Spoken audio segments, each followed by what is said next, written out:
Hello, Ann. Nice Hi. of you to join us. I'm glad everyone was able to join.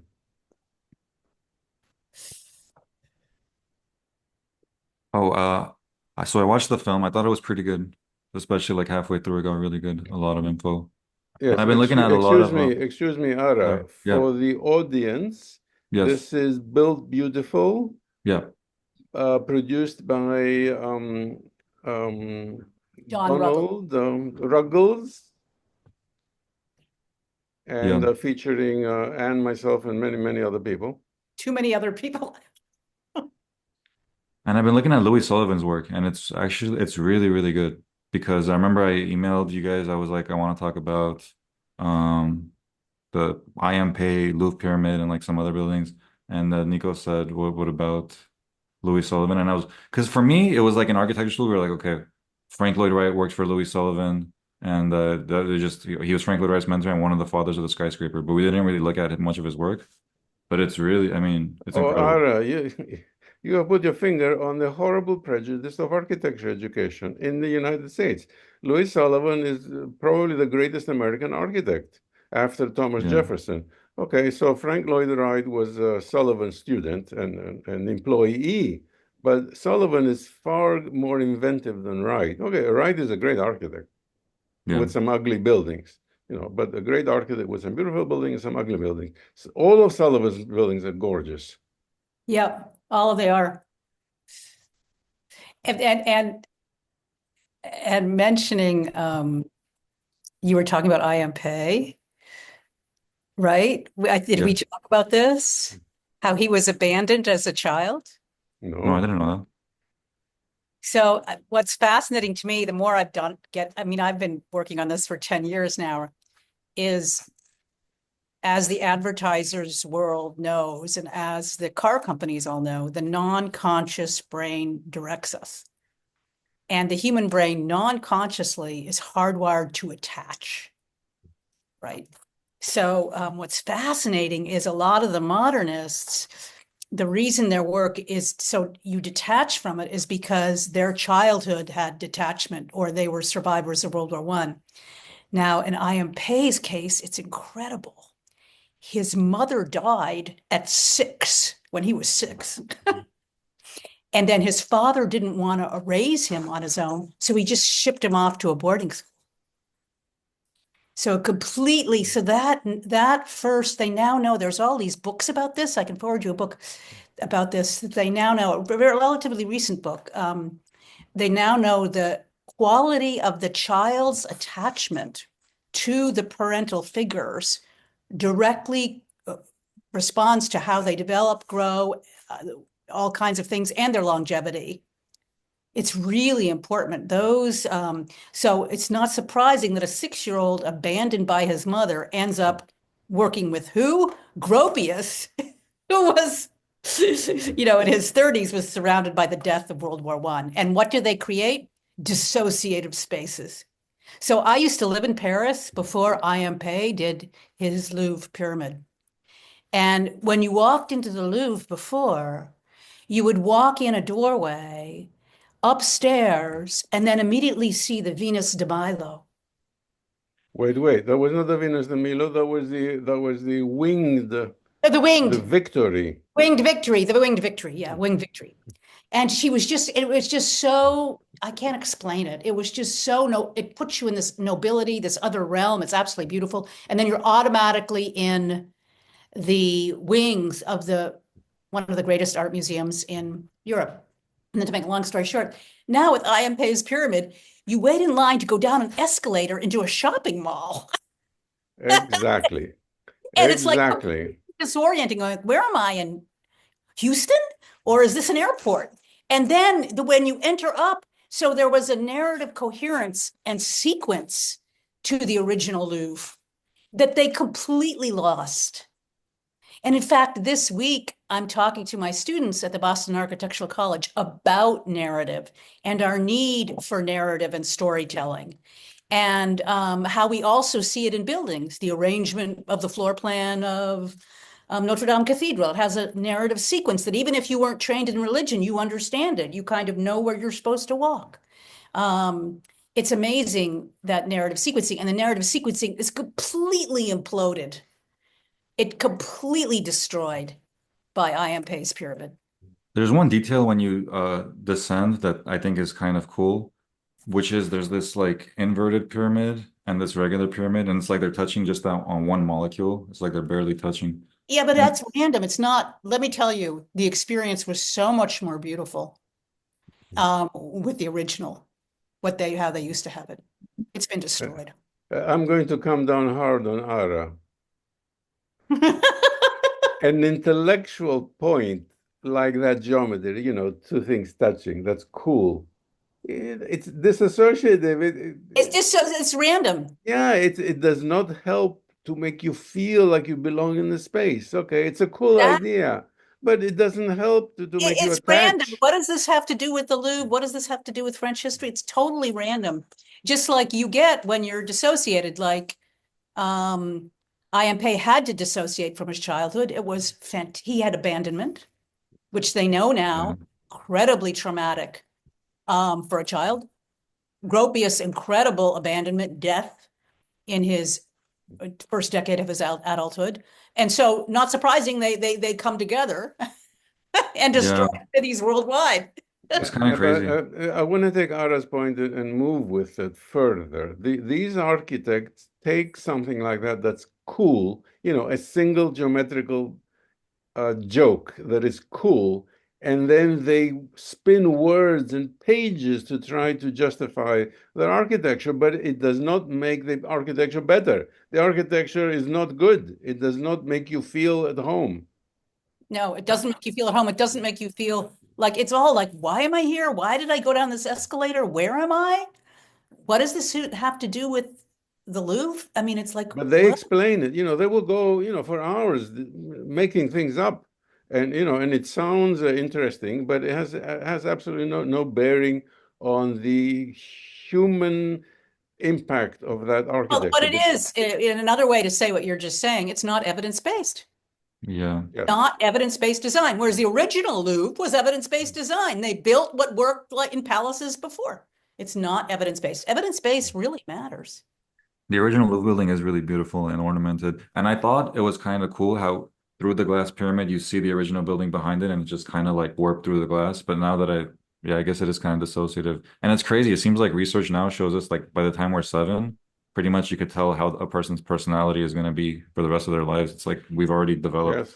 Yes. Like if someone's going to have narcissistic personality disorder or be very agreeable and friendly, it's like by the time we're like 7. I already know. I was talking with iMotions. iMotions is the company I've worked with for 10 years. They do the biometric technology that all the car companies use. And the business schools now have their eye tracking, facial expression analysis for business school labs for their students. And they were telling me that there's now a $50,000 eye tracker that they sell to hospitals so that they'll put a baby, a 12-month-old, in the harness and then have the eye tracker look at their eyes, and they can determine if the child is on the autism spectrum and where they are on the autism spectrum at 12 months with the eye tracker.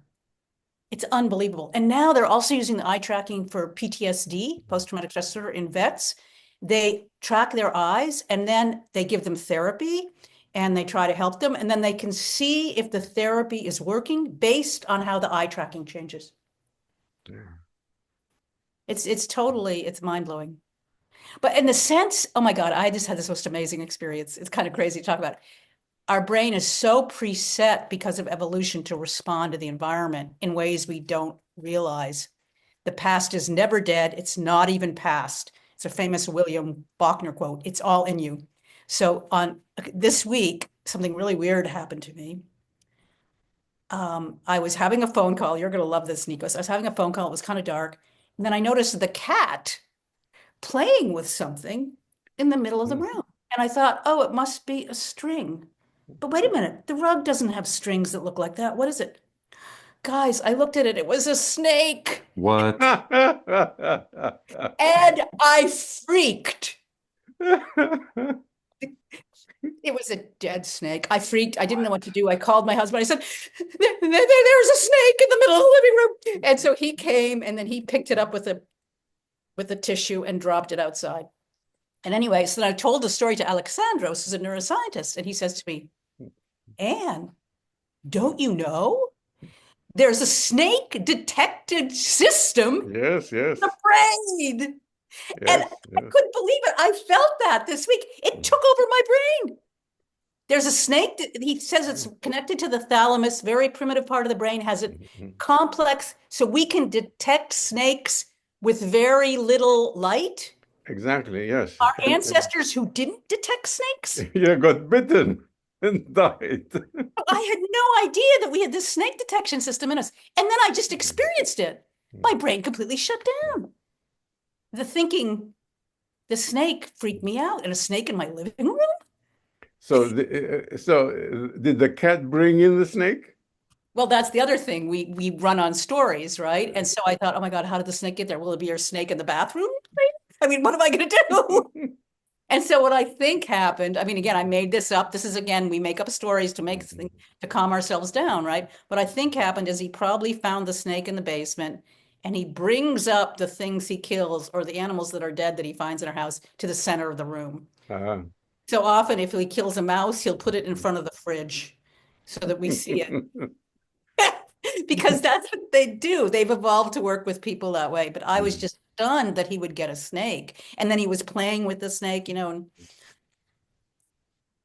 I just had no idea. And then I didn't realize, oh my God. So my response to snakes, I can send you the article. There's a national medical journal that had an article about the snake detection system and how it's still in us. Yes, no, no, no, and don't send us books and articles. Interpret this for architecture. Well, it's supposed to be Okay. also gorillas and all primates have the snake detection system. Yes. So the part of the human brain that is shared with the other primates has these Snake automatic detection system. reaction. Okay.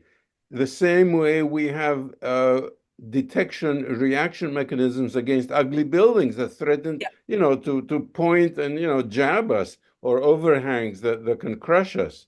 And we feel that we cannot control it. So some stupid architect creates a hostile building. We feel it, we cannot control it. And they Right. say, well, humans are beyond the evolution. Yeah. We are intellectual, so we can No, enjoy this anxiety-inducing building. That's total garbage. no, it is total garbage. And yeah, the extent that I had no idea the snake detection instinct was in me. And then when I ran into that instinct this week, I see, oh my God, it's so powerful. But it had to be, or we couldn't have survived. Yeah.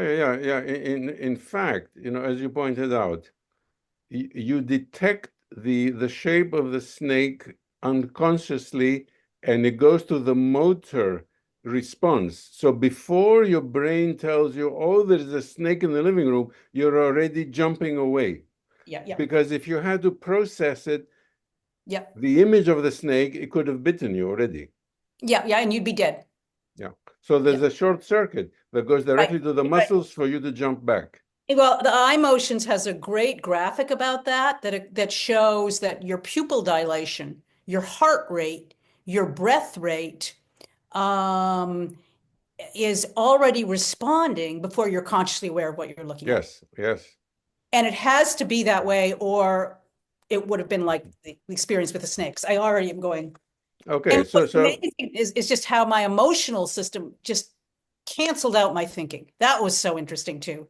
right. Okay, so let me immediately apply this to architecture. Ara, for 1 century, we have been told falsely that these reactions don't occur, that human beings can appreciate the building intellectually because some idiot says that these are pure lines and clean surfaces, and this is the glass, the material of the future, and all the garbage. All that is total garbage and propaganda. We react emotionally unconsciously to the Yes. shape, the surface, and the how the building affects us, and it affects us without our trying to. We have no control over it.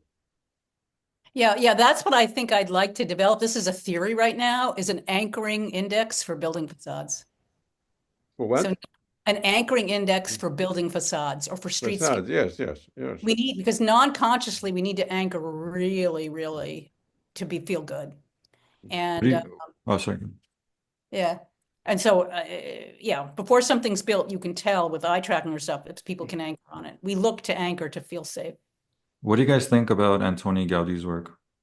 It's brilliant. It's brilliant. Yeah, I agree. He's fantastic. Yeah. He's fantastic. And he does fractals and he's playful and he's Yeah, amazing. so all intuitive, evidence-based, intuitive, evidence-based. Yeah, Sagrada Familia. Yeah, it's amazing. I went there twice. Have you been to Sagrada Familia? Yeah, I went to Barcelona twice. The first time I was only there for a couple days and I saw Sagrada Familia. This was like maybe like 8 years ago. And then 2 years ago, I was like, I want to go again, spent 10 days there and hit every single Gaudi building. And like every day I just went to a Gaudi building. Yeah, so Yeah. I remember I went to Sagrada Familia before the pandemic and there was like hundreds of people waiting to get in. There was no church service. We all walked in and everybody was like in awe. And everybody had slow breathing. And at the same time, it was just amazing. We were all together. It brought the world together, literally. Even You though there had was those, even no though one, there was, sorry, even though there was what? I cut you off. there was no one talking, there was no service. It didn't matter. Oh, The building brought us all together. Just the architecture was so powerful. And everybody was so delighted they could get in, you know. yeah. He had those models of like the chains hanging upside Oh, down. I saw that He too, the turned it. chain thing of how he did that. I remember Yeah, that too. I have that was pictures of crazy. that as Yeah, well. well, Gaudi was also a brilliant engineer, to get these new structures, because those were quite novel, have never been built before. And he figured it out with the chains, so as to invert, put the thing upside down and have compression.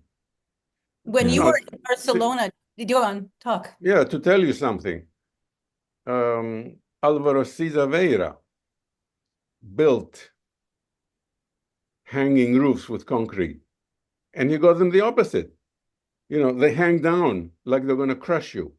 And you cannot psychologically, you cannot walk under his pavilions because the roof is pointing the wrong way, like it's going to fall down and crush you. The guy got Yeah, everything right. totally wrong. Oh, I see. Yeah. So when I never saw this in Barcelona, but next time I ever go, I want to see it. Have you seen the Hospital St. Pau in Barcelona? I It's a don't know, famous but I'll hospital. It's a World Heritage Site.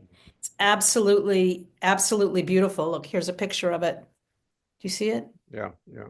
That's a World Heritage Yeah. Site now. No, I've never seen it. I've been to Barcelona. I've never seen it. But look, and Gorgeous. patient rooms are fantastic. Yes, those are healing environments, Right. 100% healing environments.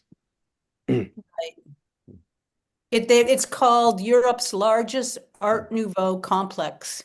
It's a World Heritage Site Yeah, now. it's not by Gaudi, but there were No. many fantastic architects, contemporary and a few years after Gaudi. Yeah, who what's so built- interesting about great architecture is it can get repurposed and still be used. Whereas modern architecture, it's very hard to repurpose. It's Yeah. so interesting. So the hospital is now repurposed as a World Heritage Site. What? Whereas, the school that was built 30 years ago has just been torn down in my house, the modernist school. It's unbelievable. It doesn't last. Well, why would it last if it has no emotional value? Yeah, exactly. That's exactly it. That's exactly it. I also want to ask what you guys think about, even though I could kind of imagine. I mean, Calatrava's work. I feel like it's the overall form of it is cool, but it's very like not ornamented, and the scale isn't really human usually. But the overall form is like usually interesting. Calatrava has a talent that was misapplied Yeah.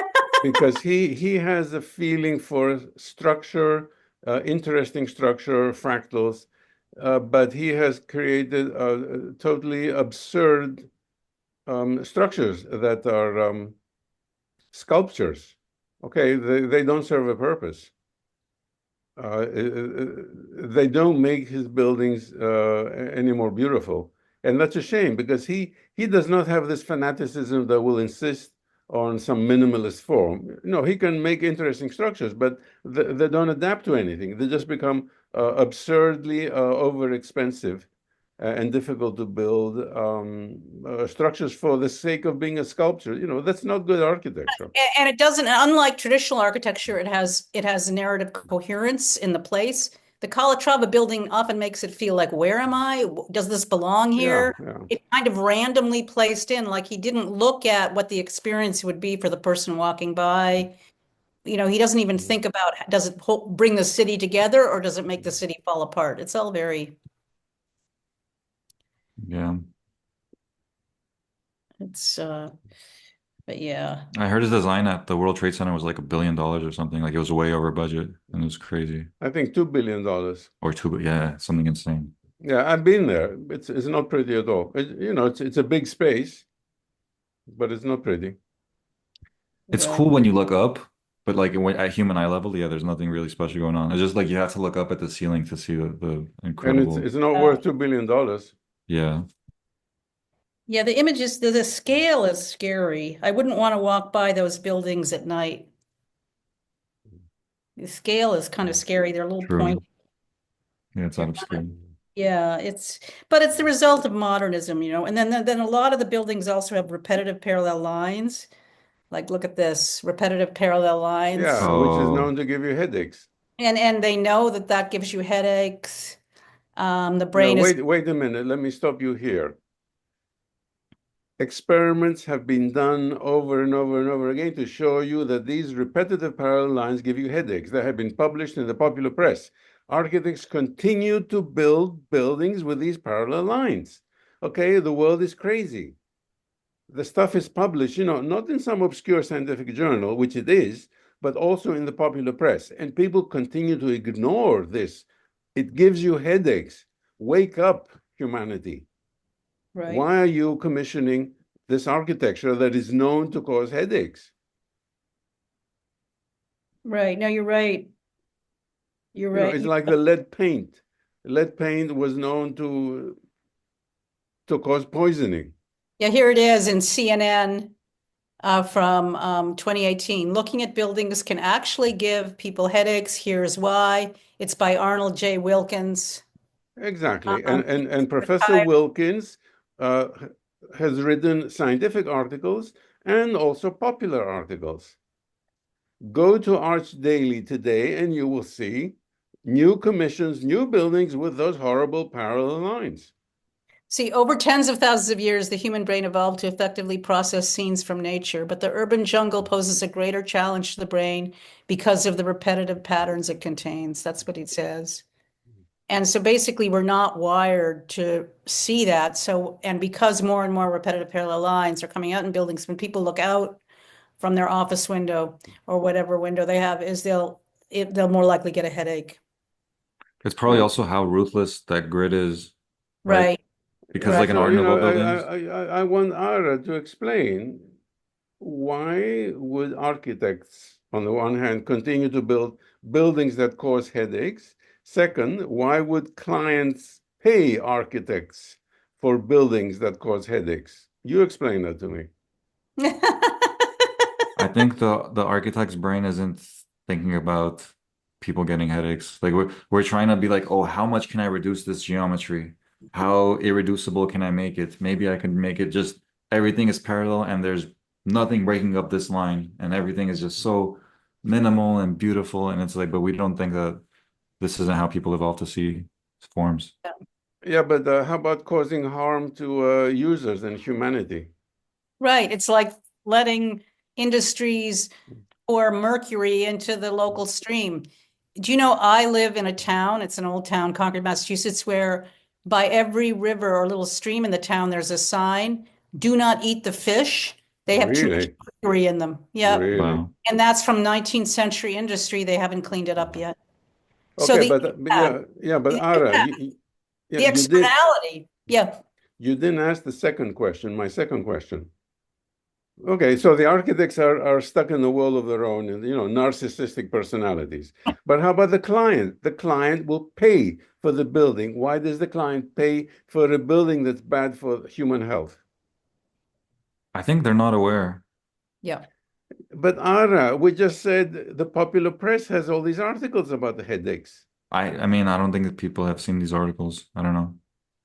But I mean, but I feel like it's close. The design is close. I think it just needs hierarchy. Like because like in an Art Nouveau building, there's a lot of parallel lines, but it's like there's two columns that are wider and then like windows that have like narrow and then wider and it's like and then there's like a horizontal element breaking it up. Whereas in these bad examples, it's just the grid is so ruthless. Well, look, those are my books, Yeah. explaining the need for fractals. Yes. Parallel lines are anti-fractal. You need different scales and then you need coherence. And that's how the fractal grows. You get scales and scales within scales within scales. And so that excludes these parallel lines if you have a fractal. So Yeah. I've been publishing, these for 30 years. Who pays attention to them? I do. I mean, some of us You feel do. less. Okay, so that's why we're discussing this Yeah. now. But But it's not just, Hopefully. but in my book too, we talk about, they know, they've already done the fMRI studies, the brain favors looking at curving shapes. So the problem, it's not just the repetitive parallel lines, the vertical, the horizontal, it's that also there are no curves. So when you look at Roman architecture, having the curves reduces the impact of the repetitive parallel lines. You see? Or even a tree will have maybe a bunch of trunks next to each other, repetitive parallel, but then there'll be the curve of the greenery around, the bush around the tree that reduces it. So So when that's you, where like the cap of the column comes in and the vaulted yeah, the ceiling. cap of the column, the roundness. So in traditional architecture, up until World War I, you always had the repetitive parallel lines mitigated by curves. And they know there's a preference for curving shapes. We like curves. Can I so share my screen? Oh, after.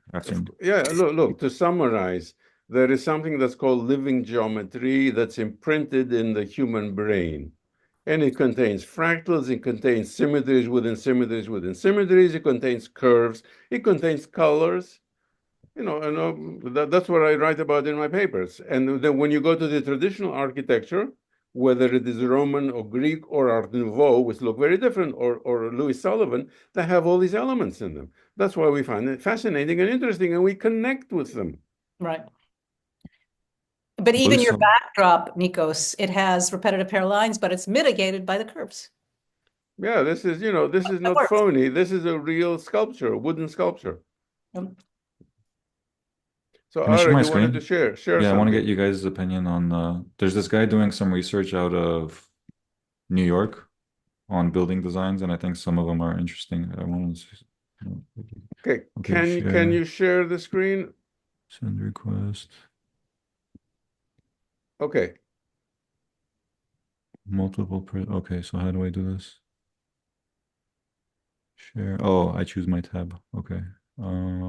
This one. Share. So, I mean, I'm interested in these are all different structures. His name is Roland Snooks. And the one that I wanted to share was where is it? Fine. This one Which one? Which one? here. Oh my God, it's terrifying. What is it? Is it a sculpture? Let's see. A monument as object. What is it? It's a memorial? Do you go inside it? Oh, here we go. Yeah, it looks like it's habitable. What is this?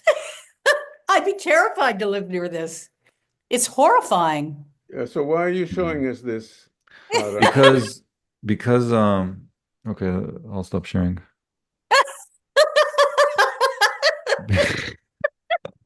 Sorry, Nikos. Okay. Wait, how do I stop sharing? You Did it just stop sharing? you just click stop sharing. Oh, here. Yeah, green button, stop sharing. So, okay, what I was thinking was when I watched the film, Anne mentioned that we had evolved. Most of our human evolution was before we even had buildings. Like most of it was in forests and jungles, and buildings Exactly. are All of it, relatively new. all of it. And but a lot of the examples that we look at with good architecture, they're pretty they're similar. They're like they all have like a type of buildingness with like column, pediment, like all it's familiar. So I was like, what if we can make something that's human scale and has fractals, but type of building is different. Like the understanding of a building is not the regular understanding of a building, but it still has the elements. We have already answered your question in this talk. Art Nouveau and Gaudi is totally different from the classical form language, yet it's perfectly human because it has fractals, it has curves, and it has symmetries within symmetries. Okay, so and then you have, say, traditional architecture of Indonesia. This thing is from Indonesia, the wooden carving. The traditional buildings of Indonesia don't look like classical buildings, don't look like Art Nouveau, but they also have the same, the fractals, the curves, and the symmetries within symmetries and the harmony. So you are free to create a new type of architecture with a form language that is human. However, the building that you showed us violates all of the principles. It has no fractals, it has no symmetries, it has no harmony, it has nothing. Yeah, And it had it's no not- windows. It doesn't work. It fails because this is why the architect fails and will always fail. Human perception is relational. We're a social species. We're evolved to see each other and be mirrored with each other. And we evolved without buildings. It's really important we see each other. So the reason people can go to Amsterdam or Venice and feel right at home, even though they don't speak Dutch or Italian, why? Because the buildings are feeding them non-consciously the stimuli they need to feel like they're being seen and they're supposed to be there. That building does the opposite. It's not bilaterally symmetrical. It doesn't have a top, middle, and bottom. We need buildings to have eyes, face-like, because non-consciously, that's what our brain is hardwired to look for first. We've even done studies with this in the Journal of Applied Sciences. Google Ann Sussman, it'll come up. We took a farmhouse, took out the eyes, the two windows that look like eyes. People, when given the chance of looking at both, they immediately look at the building that has the eyes. So remember, you're designing for a social primate that hasn't changed for 40,000 years old. The architect that you just showed us, he doesn't know that. He has his foundational thinking is fallacious. I mean, it's an interesting object. Would I want to live there? No. Would I want to send my kid to a school near there? No. Will the building be still kept up 50 years from here? Probably not. People won't care about it. People don't even care about it. And also, as society evolves, buildings, like right now I'm sitting in a mill building. They used to make chairs here. Now this is an art studio. What? And across the hallway from me is lawyers' offices. Huh? But this was built as a chair factory. Makes no sense. Makes perfect sense because the architecture, the traditional architecture we can change what we're doing.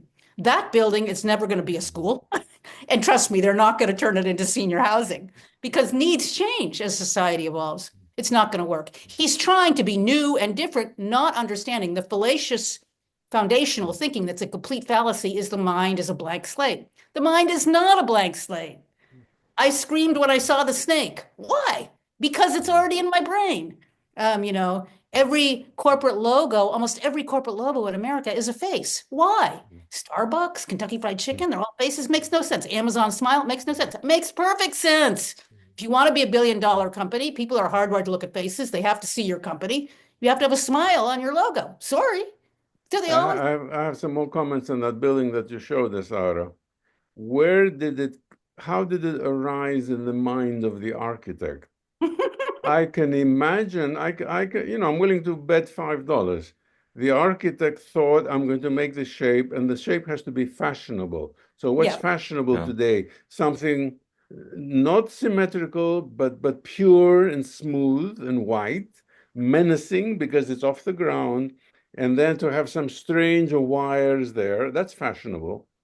But that's the extent of the thinking. And if an image came to his mind, oh, this corner, I like to make a nice little curve with some symmetry, he would immediately say, no, that I'm not going to win an architecture prize because that would look old-fashioned, and then my peers and the architectural press will condemn me for that. So every detail of that building has to look fashionable and what they designed for is the photo shoot.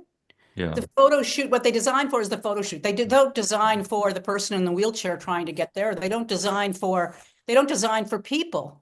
They design for the photo shoot so they can get into, I don't know, an architecture magazine. And it can be on the cover. What's going to be in the cover? That's how he's thinking. Exactly. And then what kills me too, what I see architecture firms do, which I think should be illegal, is their buildings are often, I saw this with the new school that was built in New York City, all glass, all repetitive parallel lines. To make it look interesting, they shoot it at night and turn on different color lights, and they shoot it from a drone. Yeah, it's a hoax. It's a hoax, you It's know. it's a complete hoax.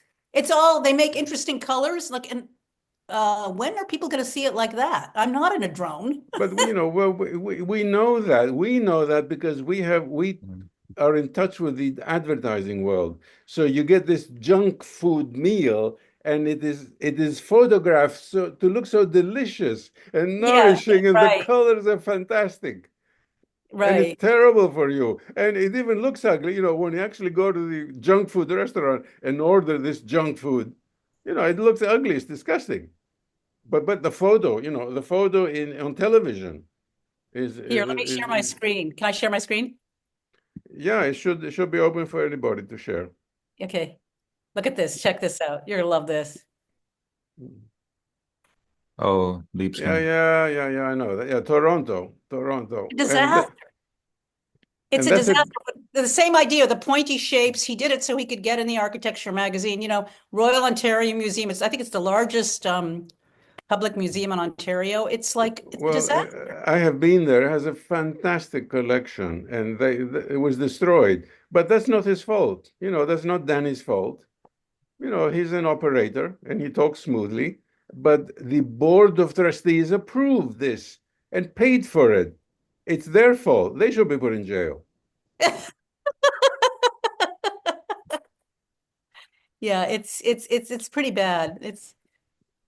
A lot of It times in architecture school, like we look at things from an aerial view and design the building from an aerial view that's instead of like a absurd. human eye level. Yeah, that's the problem. Yeah, that That's is absurd. And but I that had a couple was instructors tell me, "Oh, don't do symmetry. Symmetry it's too easy. It looks good. You know it's going to be look good when you make it symmetrical. It's too easy. Don't do it." So it's like we purposely are told to make it hard on ourselves because if we make it symmetrical, it's going to look good without having to do extra effort. It's Yeah, crazy. so the university paid the salaries of these jerks. Yeah. And you do courses with them. yeah. No. And in that Liebskin building I told you, it was just very confusing, the entry. It was the opposite of the way the Louvre used to be. It's not evidence-based. It's all about trying to do something new that will look good, in the April issue of an architecture magazine. Yes, but I keep coming back. It's not the architect's fault because if you don't hire Daniel Libeskind, there are 20 or 30 other architects who will do something equally as ugly. It is the committee that chooses the building because they have to approve the funding. Was Leapskin's first crazy jaggedy building like that the Holocaust Museum? Oh yeah, that's horrible. His major thing, With that one, he talked about having the experience be jarring because he wanted people to think about how the Holocaust was. And like in that context, with that building, it kind of made sense. But then now to apply that to other sites and other programs, other Well, I wrote an projects. article about Libeskind called Death, Life, and Libeskind. And I mean, I pointed that out. So in the Holocaust Museum, that's appropriate. But then every building he has done since then, he applies the same principle, that Yeah. makes you feel sick. It's not appropriate. You build a library, a high school, or bank headquarters. You don't want people to feel sick. It's his style to make people, to make these jagged things. It's inappropriate.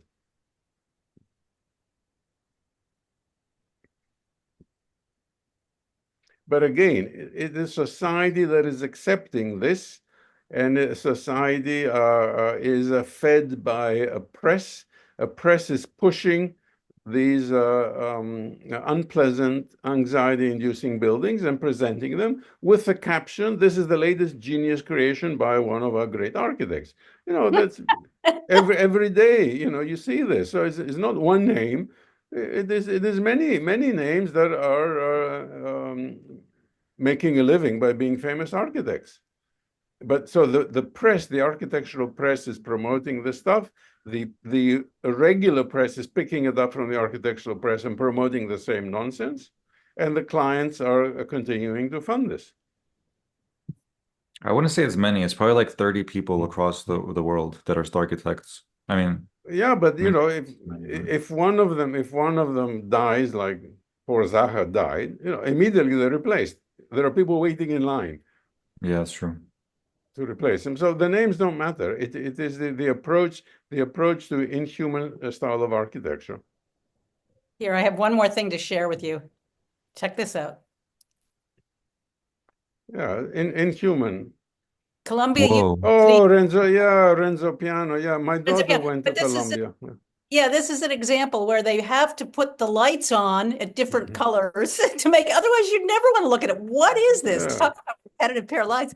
Is this a factory? Yeah, This- it's a chemical factory for insecticides. Yeah, yeah. It's terrible, you know. And whereas this is here, check this out. That's Amsterdam, the Netherlands. Yeah, that's cool. Here's Copenhagen, Denmark. It's just, oh, and here, this is fantastic. These three, this is Paris, France. They take out all the cars. This is Stockholm. You know, it's just, they get it. Oh, and this is fascinating. This is Istroget. I think it's about a mile long, no cars allowed, Copenhagen. And I went there in January one year. The fountains were not on, but look at all the people. Yeah, and it's below zero. It's freezing, but it's so nice that, you don't mind being frozen, but you walk around and it's great. And that pattern on the floor is incredible. And the pattern is great. And it just, and so even looking out the window, and it's not just asphalt, they just get it. And what's so interesting, I don't know any Danish. I felt right at home. Makes no sense. Makes perfect sense. Anyway. Thanks, guys. It's just, Thank you guys. it's been Yeah, great. yeah. As we're wrapping up, Ara asked me before you joined us, Anne, why don't I tone down my criticism? Why am I not nice to all these architects who are trying so hard?